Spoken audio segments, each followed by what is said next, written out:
Сонечнае жнівеньскае надвор'е спрыяе для правядзення спаборніцтваў па акадэмічным веславанні. На старце юнакі дзяўчаты 2003-2004 гадоў нараджэння. Змагаюцца яны ў класічнай дыстанцыі – 2 километры.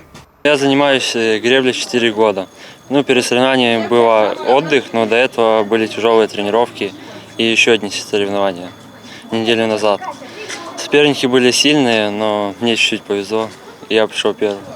Заезды лодак-адзіночак, экіпажаў парных двойк і чацвёрак, а таксама васьмёрак з рулявым. Праграма насычаная, зрэшты, як заўсёды. Алімпійскія дні моладзі спаборніцтвы традыцыйныя. На гэты раз за перамогу змагаліся 83 удзельніка.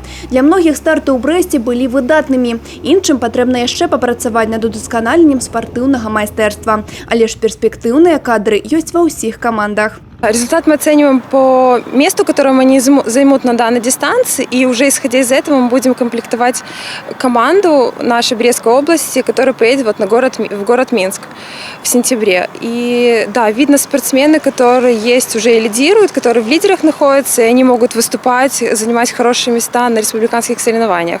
Гэтыя спаборніцтвы толькі адборачны этап для ўдзелу ў рэспубліканскіх алімпійскіх днях моладзі. Як пакажуць нашыя спартсмены сябе там, хутка даведаемся.